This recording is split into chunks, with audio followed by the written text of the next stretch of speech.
আজকে কোনো daily life blog করব না। Welcome to our channel the fairy tale of Debrup. তো আজকে সকাল থেকে ভাবছিলাম যে কি দেখাই, তারপরে ভাবলাম যে রোজ রোজ ডেইলি লাইফ ব্লগ আপনাদেরও অনেকটা মানে একরকম মনে হতে পারে, তো থোড়া সা হাটকে কিছু করি। তো আপনারা তো বেশ বিগত 2-3 মাস ধরে আমাকে দেখছেন, আমাদের পরিবারকে দেখছেন, আমার হাজবেন্ড, আমার বাবা মা সবাইকেই দেখছেন আর কি। তো হয়তো আপনাদের কারোর মনে হতে পারে যে মানে কিভাবে আমাদের যোগাযোগ, কি বৃত্তান্ত, সেইটা নিয়ে আজকে বলছি। প্রথমেই একটা ডিসক্লেমার দিয়ে রাখছি, আজকে আমি আমার ওয়েডিং অ্যানিভার্সারি দেখাবো। এটা হচ্ছে আমার reception anniversary, reception album, sorry wedding album দেখাবো। এটা হচ্ছে রিসেপশন অ্যালবাম, এই যে। তো কথাবার্তা ওয়েডিং অ্যানিভার্সারি বলে দিয়েছি বলতে, যাই হোক হতেই পারে। তো রিসেপশন অ্যালবাম এটা। আমার ওয়েডিং অ্যালবামটা আমি পরে একদিন দেখাবো, সেটা আমার পুরনো বাড়িতে আছে।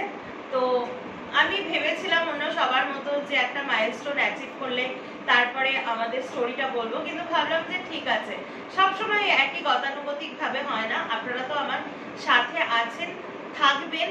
তো সুতরাং আজকে বলা যেতেই পারে। আজকে ওরও একটু ফ্রি আছে, ওকেও টেনে নিয়ে এসে বসালাম। তো he is very shy to say about our relationship to all of you. তো ম্যাক্সিমামটা আমি বলবো, ও পাশে আছে, কিছু ভুল হলে রেকটিফাই করবে।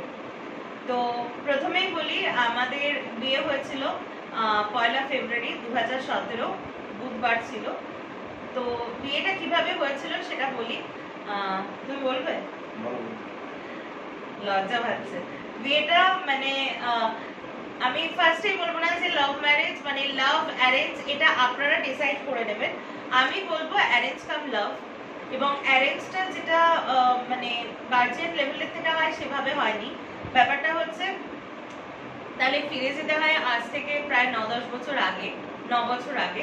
2015 সালের ঠিক আজকের দিনেই আমি বেঙ্গলি ম্যাট্রিমোনিয়াল সাইট, মানে কায়স্থ ম্যাট্রিমোনিয়াল সাইট ছিল ওটা, ওখানে আমি আমার বাড়ির থেকে আমার বাবা মা আর কি একটা প্রোফাইল ক্রিয়েট করে। আর সেটা মানে এই আজকের দিনেই মধ্যে, আজ বা কালকের দিনে, এরকম মে মাসের লাস্টেই করা হয়। আর ওর প্রোফাইলটা বহু আগে থেকে ক্রিয়েটেড ছিল। তো আমাদের আপকামিং আর কি ডেটিং অ্যানিভার্সারি আসছে। তো কবে বলো দিনটা, জোরে বলো। 4th June. কিছু বলতে চাইছে না। 4th জুন 2015 আমরা প্রথম দুজন দুজনের সাথে কথা বলি আর কি। তো বলতে গেলে অনেক কথা বলা হয়। তো যাই হোক, আজকের দিনে আমি আমার প্রোফাইলটা খুলেছিলাম। এরপরে 4th জুন, মানে আমি কোনো সময় দেখতামই না প্রোফাইলটা। আমি একটু মানে অ্যারেঞ্জ ম্যারেজ তথাকথিত এইসব গুলো আমার খুব একটা ভালো লাগতো না। তো আমি মাকে বলেছিলাম যে মানে ফার্স্ট তোমাদের ফোন নাম্বার দেওয়া থাকবে, কিন্তু আমি কথা বলবো, তারপরে যদি আমার ভালো লাগে তোমাদেরকে জানাবো, দেন তোমরা প্রসিড করবে। তো এরকম করতে করতে 4th জুন, ইট ওয়াজ থার্সডে, আমার মারই প্রেসারে পড়ে আমি ল্যাপটপটা খুলতে বাধ্য হয়েছিলাম যে 1 সপ্তাহ মতো হয়ে গেল, একটু দেখ কোনো সাজেস্ট করেছে কিনা কোনো ছেলের প্রোফাইলকে। তো খুলে আমি ফার্স্টে সাজেস্টিং লিস্টটা দেখতে দেখতে আমার পাশে, মানে যারা কায়স্থ ম্যাট্রিমনিতে খুলেছিলেন বা খুলেছো যারা, তারা বুঝতে পারবে, পাশে একটা সাজেস্টেড দেয়, মানে this profile can be matched, মানে ডাইরেক্টলি ম্যাচ না, ক্যান বি ম্যাচ, মানে দু একটা মিসম্যাচ থাকে, এবার তুমি দেখে নাও। তো সেরকম ভাবেই ওর প্রোফাইলটা আমার কাছে এসেছিল। এবার আমার একটা ফ্যাসিনেশন ছিল যে আমি সফটওয়্যার বেসিস আর কি, আমার পার্টনার যে হবে আর তার লোকালিটিটা হতে হবে কাছাকাছি। তো ওর প্রোফাইলটা আমার কাছে আসে। সত্যি কথা বলতে আমার কোনো দ্বিধা নেই, আমি এ ব্যাপারে খুবই ফরওয়ার্ড। তো বলে না লাভ এট দ্য ফার্স্ট সাইট, ওকে প্রথম দেখে আমার ভালো লেগেছিল। যেটা ক্যামেরায় বলছি, এটা আমি কিন্তু রিয়েল লাইফে বলি কি বলি না, ও কিন্তু কোনোদিন বলে না। তো আমার ভালো লেগেছিল, আমি কিছু না দেখে, মানে যেহেতু লুকসটা ভালো লেগেছিল, আমি বরাবরই একটু লম্বা ছেলে এরকম পছন্দ করতাম যেরকম ও আর কি। তো ভালো লেগেছিল বলে আমি একটা রিকোয়েস্ট পাঠিয়ে দিয়েছিলাম। এইবার আসছে গল্পের শুরু। তো রিকোয়েস্টটা পাঠানোর কিছুক্ষণের মধ্যে আমার ফেসবুকে দেখলাম সেই ছেলেটাই আর কি ফ্রেন্ড রিকোয়েস্ট পাঠিয়েছে আমাকে ফেসবুকে। তো তারপরে আমি ভাবলাম যে এর সাথে তাহলে কথা বলে দেখি।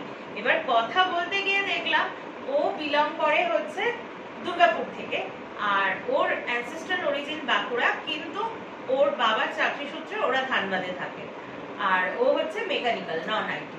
তো তখন এটা দেখে আমার মা ভীষণভাবে ই করলো, বলে আমাদের কোনো মানে কেউ দুর্গাপুর ধানবাদ ওই সাইডে না, এত দূরে তুই যাবি না, রেখে দে, ছেড়ে দে।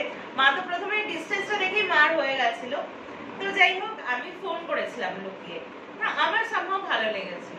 তারপরটা তুমি বলো, তুমি ফোন ধরে কি বলেছিলে আমাকে? না, আমি রাশিয়ার বলতে চাইছি। কিরকম করে জিজ্ঞাসা করেছিলে বলো, তুমি বলো না। একটা ছেলে প্রথম একটা মেয়েকে তারও পছন্দ হয়েছে বলে নিশ্চয়ই আমাকে ফেসবুকে রিকোয়েস্ট পাঠিয়েছে। তো একটা ছেলে একটা মেয়েকে কি বলতে পারে? প্রথম হ্যালো, হ্যাঁ বলো, কেমন আছো, কি করছো, এরকমই আমরা বলি। দেখুন, এইসব প্রেম প্রেমের ব্যাপারে আমি খুব ওপেন মাইন্ডেড। আমার বাবা মার সাথে আমি সব শেয়ার করেছি ছোটবেলা থেকে। আমার বাবা মা কোনোদিন খুব স্ট্রিক্ট ভাবে বড় করেছে ঠিকই, কিন্তু স্ট্রিক্টনেসটা ওরকম একটা শাসনের পর্যায়ে ছিল না, বন্ধুত্বের মধ্যে ছিল। তো একটা ছেলে কি বলতে পারে? প্রথম ফোন ধরে এত ক্যাবলা, প্রথম ফোন ধরে আমাকে বলছে কি আপনার রাশিগণটা একটু বলুন। আমার খুব রাগ হয়ে গেছিল, মানে যে ভালো লাগাটা ছিল এক নিমেষে সেটা খারাপ লাগা গেছিল, যে প্রথম ফোন ধরে বলছে রাশিগণ। তারপরে তো এখান থেকে চলে, আমি কিন্তু বলেছিলাম, যেটা বলছিলাম, মাঝে একটা ফোন এসেছিল, তো আমি তখন বলেছিলাম ঠিক আছে, আমি তো রাশিগণ মানি না, রাশিগণ তাহলে দেখতে হবে, দেখে তোমাকে পাঠিয়ে দেবো, তারপরে তুমি আমাকে যোগাযোগ করবে। But he couldn't wait to continue.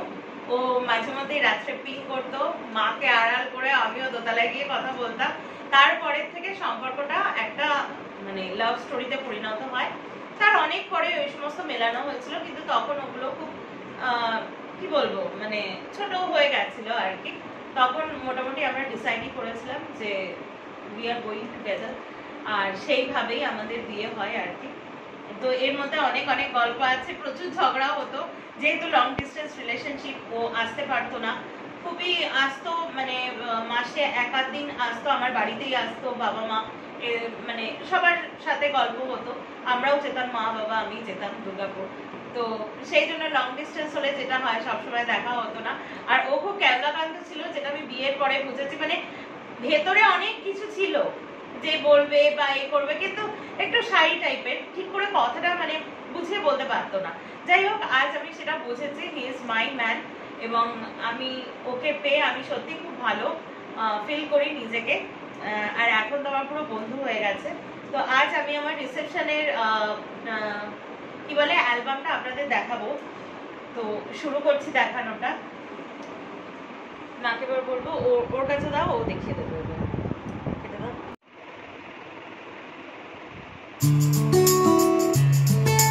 এই যে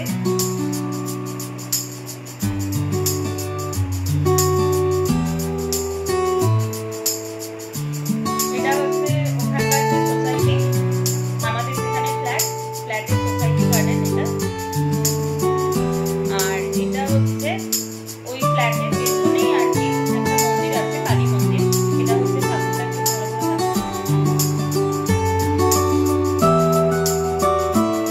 আর এটা হচ্ছে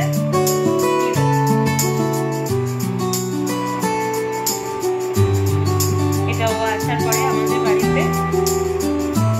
আর এটা হচ্ছে বিয়ে, একটু ভালো করে দেখো। আমি একদিন আপনাদের সাথে আমার বিয়ের সমস্ত গয়না শেয়ার করবো। আইবুড়ো ভাত বিয়ে সব আলাদা আলাদা গয়না আমি করেছিলাম। এই কানবালাটা একটু ক্লোজ করে দেখাও।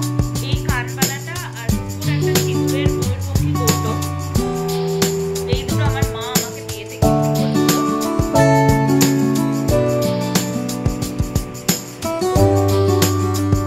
হচ্ছে বাবা আশীর্বাদ করছে, আর এই যে বাবা বিয়েতে ওকে চেনটা পরিয়ে দিচ্ছে আর মিষ্টি খাইয়ে দিচ্ছে। আর এটা তো দেখতেই পাচ্ছেন, মা কিন্তু কোনোদিন মেকআপ আর্টিস্টের থেকে সাজেনি, ফার্স্ট আমার বিয়েতেই।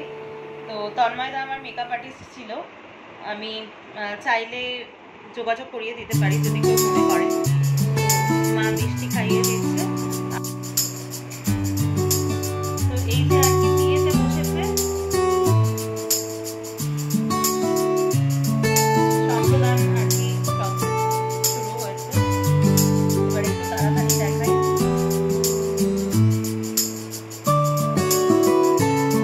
আমার এই জিনিসটা আমার খুব ভালো লাগে।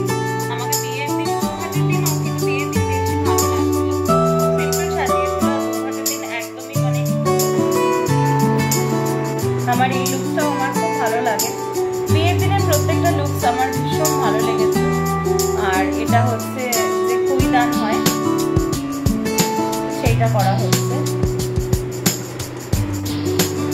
এবার দেখুন সম্প্রদানের ছবি আর কি।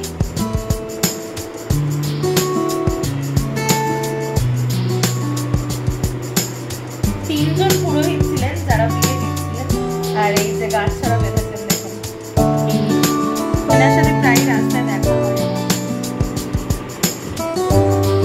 মালা বদল হচ্ছে। আর সেদিনকে আপনাদেরকে নিশ্চয়ই বলেছিলাম, এই যে এই চুড়টা দেখুন, আমি একটু বলবো, এই চুড়টা হচ্ছে আমার মায়ের চুড় আর কি। এই চুড়টা পরে আমি বিয়েতে বসেছিলাম।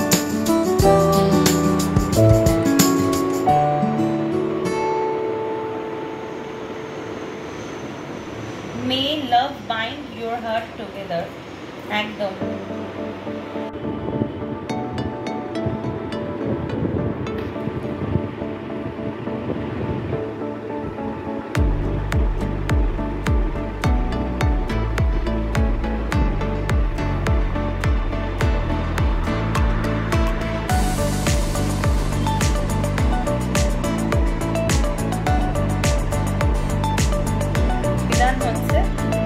আলাদা করে বলার কিছু না, সমস্ত বেঙ্গলি রিচুয়াল। সেটা সিঁদুরদানের ঠিক আগে। এই ছবিটা আমার খুব ফেভারিট একটা ছবি।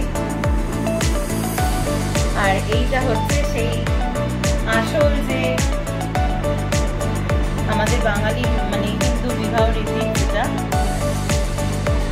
এই সিঁদুরটা আজও আমার কাছে সেইভাবেই আছে। আর এইটা দেখুন রূপোর কয়েন, যেটা ও এনেছিল, এইটা দিয়ে আমার সিঁদুরদান হয়েছিল।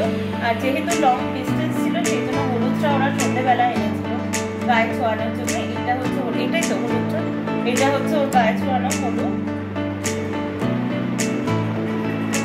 আর এটা সিঁদুরদান। অ্যামেজিং এই ফটোগুলো, মানে এগুলো যে কতটা আত্মিক, কতটা মেমোরেবল, সেটা আমরা মেয়েরা সবসময় বুঝি। আর একজনকে বলা হয়েছিল না তাকিয়ে সিঁদুর দিতে, ওর চোখটাই বন্ধ করে দিয়েছিল।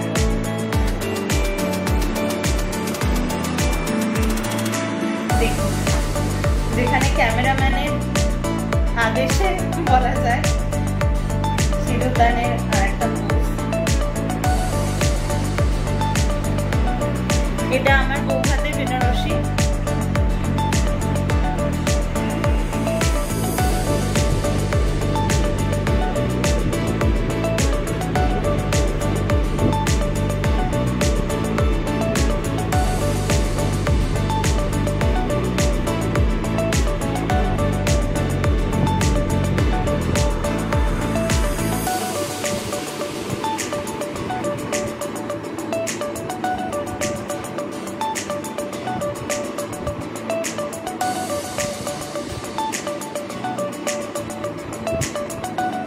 বাবা, ও, আমি আর মা। আর এটা হচ্ছে বৌভাতের লুক। দেখুন পুরো আমি অন্য গয়না সেট করেছিলাম। এই হচ্ছে বৌভাত।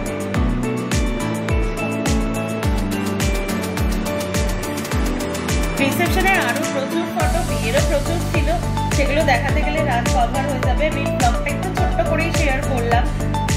তো এটা হচ্ছে আমাদের ফুলসজ্জার ছবি। তখন দেখুন কান্নাকাটি, সবে বাবা মা সব বেরিয়েছে, মানে চোখ দেখলেই বোঝা যাচ্ছে আই মেকআপ। তো অ্যাজ ইউজুয়াল একজন খুব লজ্জিত বোধ করে উঠে গেছে, সে আর এন্ডিং পর্যন্ত থাকবে না, তার নাকি খুব লজ্জা লাগছে।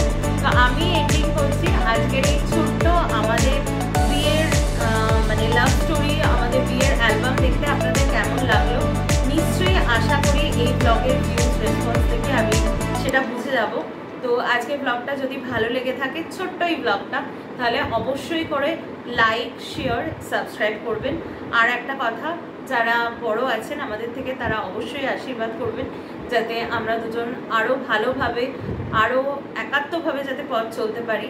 আর যারা ছোটরা আছো তারা আরও অনেক উইশ করো, গুড উইশেস করো, যাতে আমাদের সামনের ভবিষ্যৎটা আরও অনেক উজ্জ্বল হয়। তো এই বলে ব্লগটা আজকে শেষ করছি। দেখা হবে খুব শীঘ্রই কালকে একটা নতুন ব্লগে। ততক্ষণের জন্য বাই, গুড নাইট।